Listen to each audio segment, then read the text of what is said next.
Last week we were in chapter 45 and we saw in the story of Joseph here how Joseph revealed his identity finally to his brothers and the reaction of his brothers when all that came out, and how Joseph reassured them that although they had intended to do evil and harm to him, God was able to use those circumstances for good and to be able to save many lives during the time of that famine. So Joseph then made arrangements for his father Jacob to come down to Egypt, to move to Egypt. And so at the end of the chapter, we had Joseph's brothers returning to Jacob and informing him of the wonderful news that Joseph was still alive and that he'd risen to this position of ruler in the land of Egypt. And to begin with, Jacob could not really believe that that would be true. But then he saw the wagons that Joseph had sent, and he was convinced that Joseph was alive, and his spirit revived. And at the end of chapter 45, he says, "It is enough. Joseph, my son, is alive. I will go and see him before I die." So when we come into chapter 46, we have that journey that Jacob is about to make down into Egypt here. In these closing chapters, we're coming into the final section of the book, really. We have the account, as we'll see this evening, of Jacob's move down into Egypt along with his family and their settlement in the land there. And then following on from that, there's the account of Jacob's final days or final years in Egypt and his death. And then the book will conclude with the death of Joseph himself. So this is the direction in which we're moving here in these closing chapters. This evening at chapter 46 and into the beginning of chapter 47, I want to start by reading the first 7 verses of chapter 46, which says, "So Israel took his journey with all that he had and came to Beersheba and offered sacrifices to the God of his father Isaac. And God spoke to Israel in visions of the night and said, 'Jacob, Jacob.' And he said, 'Here am I.' Then he said, 'I am God, the God of your father. Do not be afraid to go down to Egypt, for I will there make of you a great nation. I will go down with you to Egypt, and I will also bring you up again. And Joseph's hand shall close your eyes.' Then Jacob set out from Beersheba, and the sons of Israel carried Jacob their father, their little ones and their wives in the wagons which Pharaoh had sent to carry him. They also took their cattle and their goods which they had gained in the land of Canaan and came into Egypt, Jacob and all his offspring with him, his sons and his sons' sons with him, his daughters and his sons' daughters, all his offspring he brought with him into Egypt." So Jacob set off from Canaan to go to the land of Egypt, and he arrived at Beersheba. You can see the location of that on the map on the slide. And at Beersheba, he offered sacrifices to God. Beersheba marked the southern boundary of Canaan. So Jacob is at the border, really. He's about to leave the land of Canaan, and before he does so, he stops there in Beersheba in order to worship God. And we can really only imagine the emotions that Jacob must have been experiencing as he once again stepped out into the unknown. Perhaps there was an element of fear, of uncertainty about what the future might hold for him. Beersheba had also been a home for Abraham and Isaac for a time. Earlier in Genesis chapter 21 and verse 33, we have mention of Abraham dwelling at Beersheba, the name meaning the well of 7. And we're told there that in verse 33 that Abraham planted a tamarisk tree in Beersheba and called there on the name of the Lord, the everlasting God. So at Beersheba, Abraham calls upon the name of the Lord, described there as being the everlasting God. Then in chapter 22 and verse 19, we have a reference again to Abraham in Beersheba. This is after the incident with the offering up of Isaac. and he returns to Beersheba. So Abraham returned to his young men, and they arose and went together to Beersheba, and Abraham dwelt at Beersheba. And then regarding Isaac, in chapter 26, verses 23 to 25, mention of Isaac being in Beersheba. From there he went up to Beersheba, and the Lord appeared to him the same night, and said, I am the God of Abraham your father. Fear not, for I am with you, and will bless you and multiply your descendants for my servant Abraham's sake.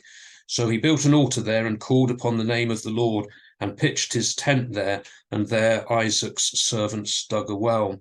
So there we see the Lord appearing to Isaac when he was at Beersheba, and speaking of himself as the God of Abraham, and this assurance that God was with Isaac, and Isaac building that altar and calling on the name of the Lord as Abraham had done.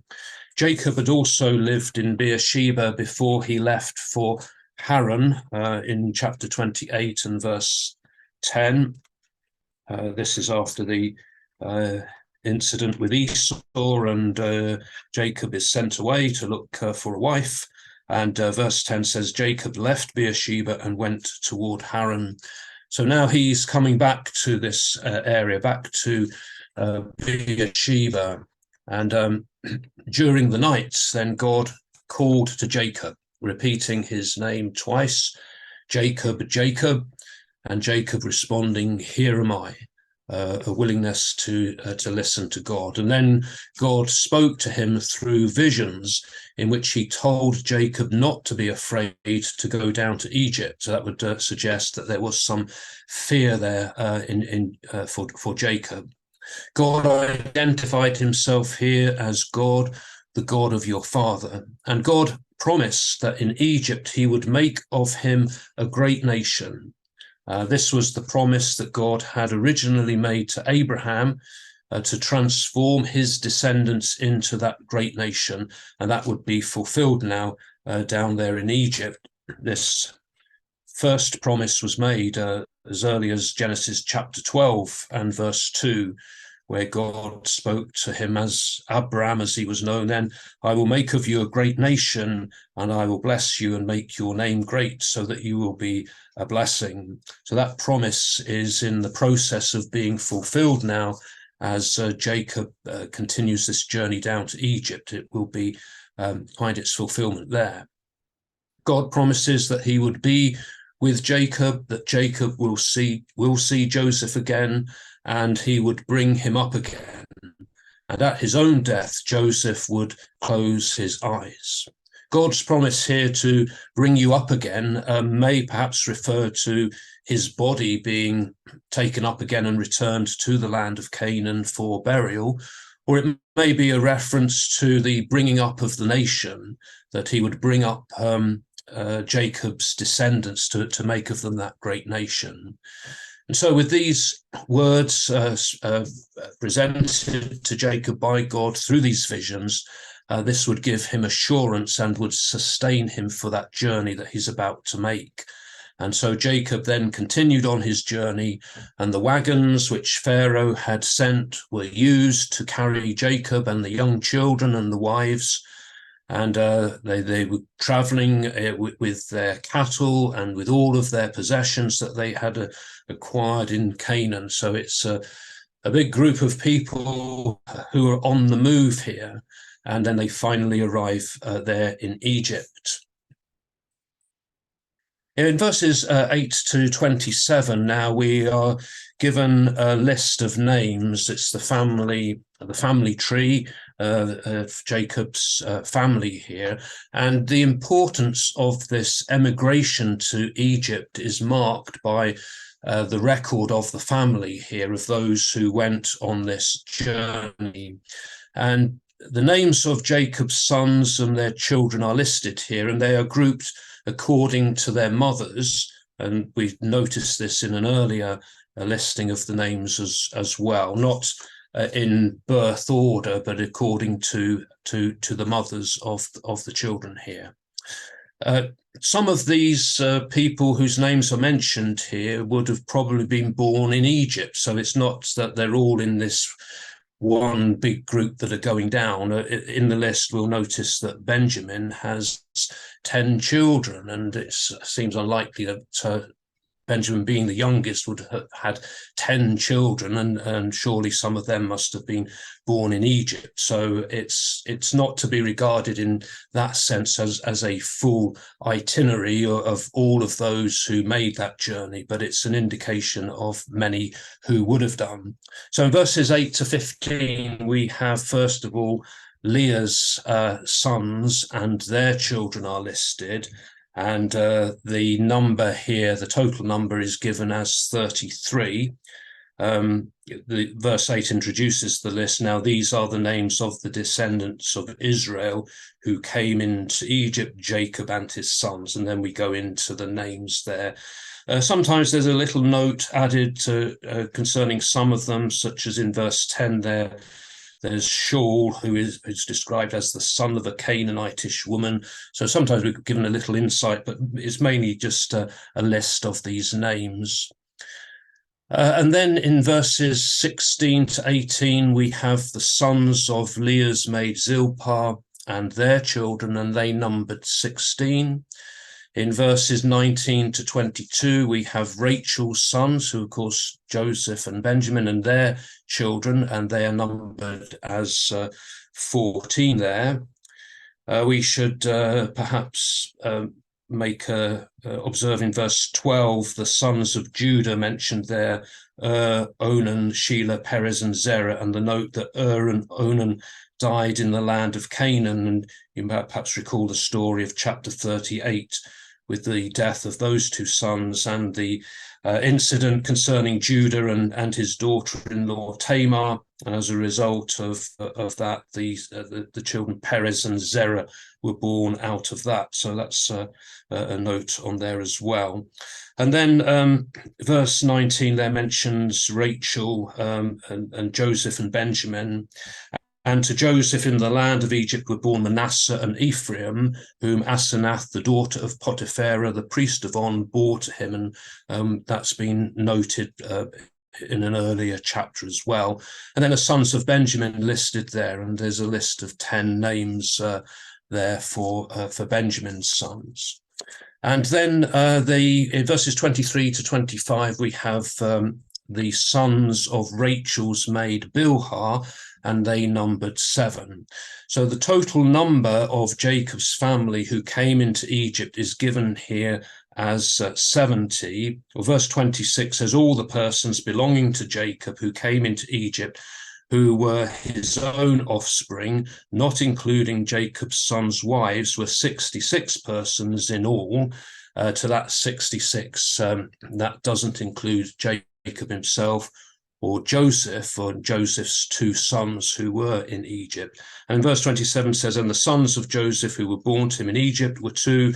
All the persons of the house of Jacob that came into Egypt were 70. So the number is given as 70 there. That same number is given in the book of Exodus, in Exodus chapter 1.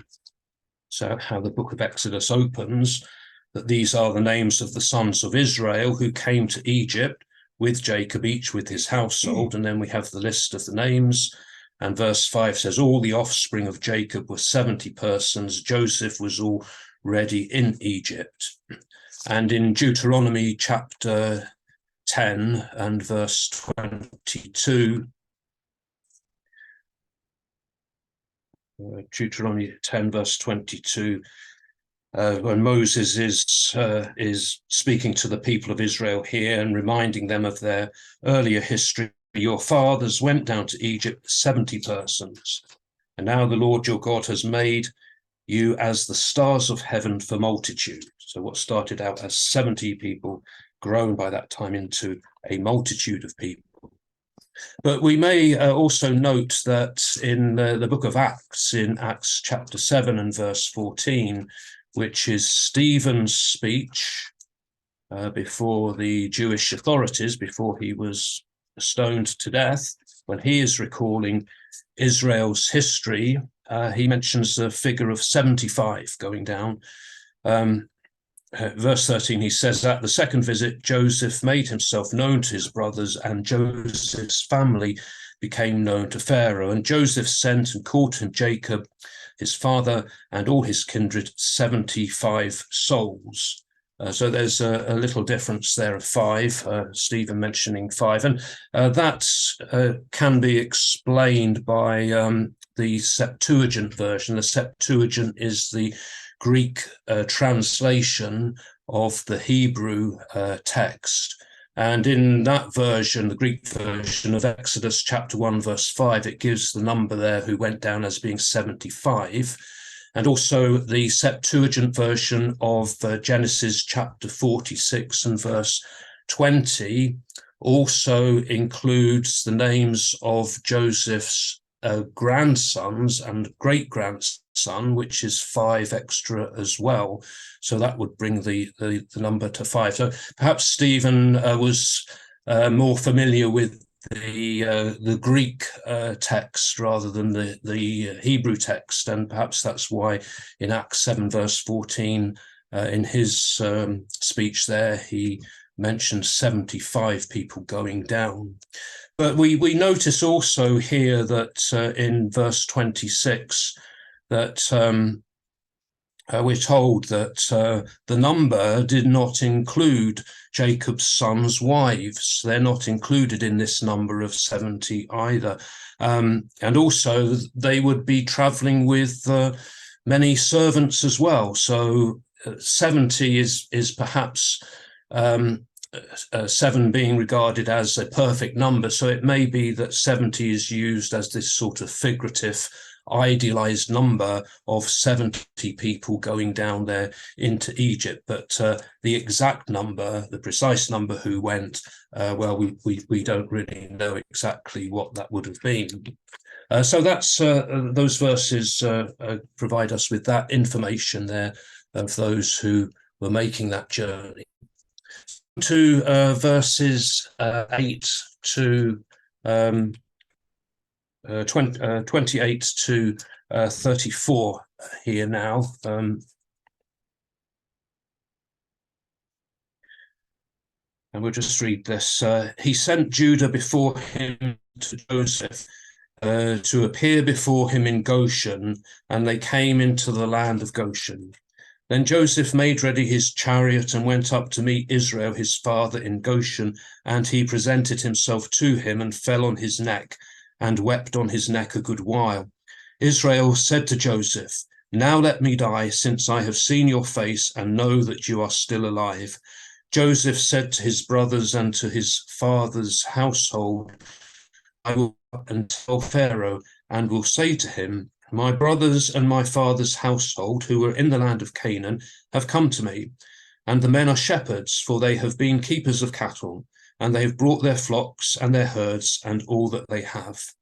When Pharaoh calls you and says, what is your occupation? You shall say, your servants have been keepers of cattle from our youth, even until now, both we and our fathers, in order that you may dwell in the ocean, for every shepherd is an abomination to the Egyptians. So as they neared the land of Goshen, Jacob sent Judah on ahead in order to meet Joseph. And Judah, it has, as we've seen in the previous chapters, Judah has become quite a prominent character in the story. So he's sent on ahead to meet Joseph and to inform him of their arrival. Joseph prepared his chariot and went to meet his father in the land of Goshen, the land of Goshen being on the eastern side of the Nile Delta. And we're told that he presented himself, Joseph presented himself, or literally it's he showed himself to Jacob. And when he saw his father, Joseph fell on his neck and he wept for a long time. Was an emotional reunion after all of the years of separation, 20 plus years that they've been separated, and with Jacob's belief that Joseph was dead. So it must have been like seeing his son resurrected from the dead when he finally got to see him. And now Jacob expressed his readiness to die because he's seen Joseph and he knows that Joseph is still alive. So Jacob feels that he could die a happy and a satisfied man, knowing that Joseph is still alive. Joseph then told his brothers and the household that he would go and tell Pharaoh that his brothers and his father's household had now arrived from Canaan. And Pharaoh would need to give approval for them to reside there. And he will tell Pharaoh that they are shepherds and keepers of cattle, and they've brought their flocks and their herds with them and all their possessions. And Joseph instructs his brothers as well that when Pharaoh asks them what is their occupation, that they should say that they have been keepers of cattle from their youth. And they are to say this so that they may dwell in the land of Goshen. And Goshen was a land that was good pasture land for cattle and for sheep. It wasn't an area for the growing of crops, which are closer to the Nile. And since shepherds were regarded as being an abomination to the Egyptians, then they would not want to live alongside Jacob's family. And in this way, they would remain as a separate people apart from the Egyptians. No explanation is given here as to why the Egyptians regarded shepherds as an abomination. Several suggestions are made. One suggestion is that it was because of the animals that would have been sacrificed by the Israelites, that those animals, the sheep and the cattle, were regarded as gods by the Egyptians. So that's a possibility. Or simply that being a shepherd was regarded as something of a disreputable occupation. So we don't really know why shepherds were regarded in that way by the Egyptians, but it certainly allowed Jacob's family to remain apart from the Egyptians, which would be an important thing. So on the map here we can see circled the land of Goshen there as to where that territory is, just to the east of the Nile Delta there. So reading on into chapter 47, verses 1 to 6 goes on to say, "So Joseph went in and told Pharaoh, 'My father and my brothers with their flocks and herds and all that they possess have come from the land of Canaan. They are now in the land of Goshen.' And from among his brothers he took 5 men and presented them to Pharaoh. Pharaoh said to his brothers, 'What is your occupation?' And they said to Pharaoh, 'Your servants are shepherds, as our fathers were.' They said to Pharaoh, 'We have come to sojourn in the land, for there is no pasture for your servants' flocks, for the famine is severe in the land of Canaan. And now we pray you, let your servants dwell in the land of Goshen.' Then Pharaoh said to Joseph, 'Your father and your brothers have come to you. The land of Egypt is before you. Settle your father and your brothers in the best of the land. Let them dwell in the land of Goshen. And if you know any able men among them, put them in charge of my cattle.' Then Joseph brought in Jacob his father and set him before Pharaoh. And Jacob blessed Pharaoh. And Pharaoh said to Jacob, 'How many are the days of the years of your life?' And Jacob said to Pharaoh, 'The days of the years of my sojourning are 130 years. Few and evil have been the days of the years of my life, and they have not attained to the days of the years of the life of my fathers in the days of their sojourning.' And Jacob blessed Pharaoh and went out from the presence of Pharaoh. Then Joseph settled his father and his brothers and gave them a possession in the land of Egypt, in the best of the land, in the land of Ramesses, as Pharaoh had commanded.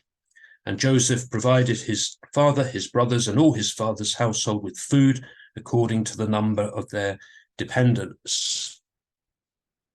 So Joseph went and informed Pharaoh that his father and his brothers had now arrived with their flocks and their herds and all their possessions, and they were in the land of Goshen. Joseph then took 5 of his brothers. We're not told the names of the 5 who went, but they went to meet Pharaoh. And when Pharaoh questioned them about their occupation, they answered as Joseph had instructed them, telling Pharaoh that they were shepherds, as their fathers had been before them. And they explained to Pharaoh that they've come to Egypt because there's no pasture for their flocks in Canaan due to the severe famine. And they asked Pharaoh's permission to dwell in the land of Goshen. Pharaoh tells Joseph, basically, well, the land of Egypt is before you. Settle them wherever you want to settle them, in the best of the land. And so in this way, they were allowed to dwell in the land of Goshen. And Pharaoh also asked them, well, if there's anyone among them who's capable, that they should be put in charge of his cattle. So there's a job opportunity there for some of the family as well. So Joseph then introduced his father Jacob to Pharaoh, and the old man Jacob blessed Pharaoh. And Pharaoh asked Jacob, how many are the days of the years of your life? How old are you? And Jacob told Pharaoh the days of the years of his sojourning were 130 years. And he describes his life there as a sojourn or a pilgrimage. This is how he and Abraham and Isaac are described in the book of Hebrews, in Hebrews chapter 11, verses 13 to 16. Says, these all died in faith, referring to Abraham and Isaac and Jacob. These all died in faith, not having received what was promised, but having seen it and greeted it from afar, and having acknowledged that they were strangers and exiles on the earth. For people who speak thus make it clear that they are seeking a homeland. If they had been thinking of that land from which they had gone out, they would have had opportunity to return. But as it is, they desire a better country, that is, a heavenly one. Therefore, God is not ashamed to be called their God, for he has prepared for them a city. So this is how Jacob regarded his life, as this journey that he was just there for a temporary time, passing through. And this is really how we should view our own lives as well, that this life is not the final destination, that we journey on through this life and we look forward to that permanent home God has prepared for us in heaven. Jacob sums up his life here in these words. He says, few and evil have been the days of the years of my life, and they have not attained to the days of the years of the life of my fathers in the days of their sojourning. He's comparing himself with Abraham and Isaac, and Abraham had lived for 175 years, and Isaac lived for 180 years. And so Jacob considered his 130 years to be few in comparison to them. He would actually die at the age of 147, as we learned from verse 28 of this chapter. So he will be in Egypt for further 17 years, but he still doesn't quite make it to the age of Abraham and Isaac there. Describing his years as evil sums up all of the hardships and problems that Jacob had encountered and endured in his life. From the time of the dispute with Esau, which led to him having to leave home, and those difficult years that he spent working for his uncle Laban, and then returning back to Canaan, and the problems that he had in dealing with his sons and the things that went on there. So there have been problems and hardships for Jacob, and so he describes his days as being few and Jacob, after this interview with Pharaoh, Jacob then blessed Pharaoh again as he left his presence, and then Joseph and gave them the best of the land, which is here called the land of Ramesses. That's another name for Goshen. Goshen seems to have been a later name for that area where they settled. And Joseph that his family were provided with food, sufficient food, according to the number of their dependents. So Joseph continued to take care of them, continued to provide for his family. So these arrangements then ensured the survival of Jacob and his family during this time of famine.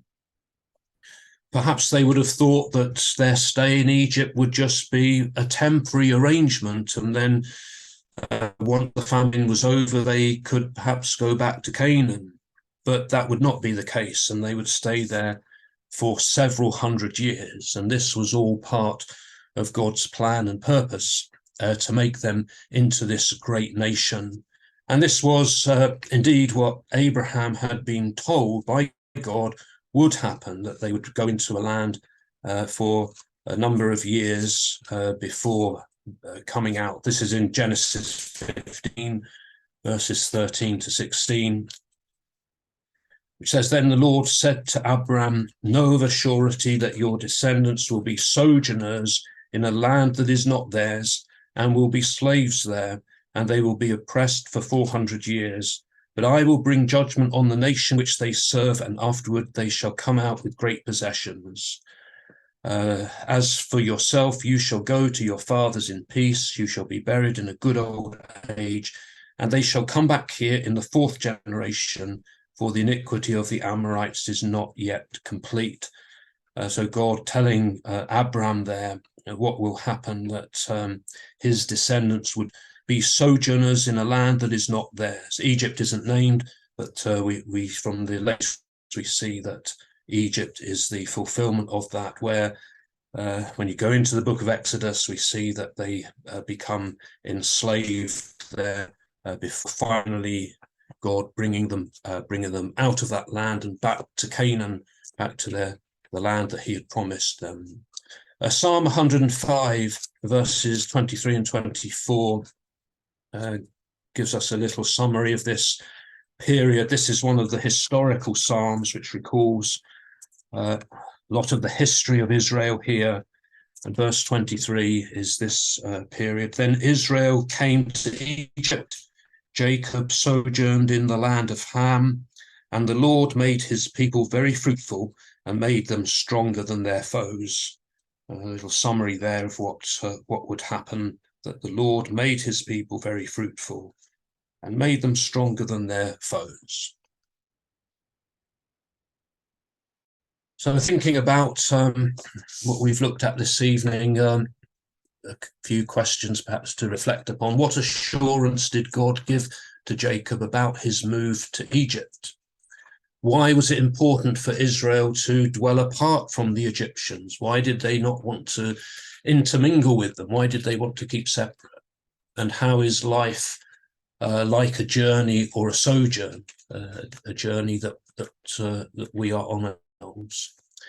A few things to ponder there.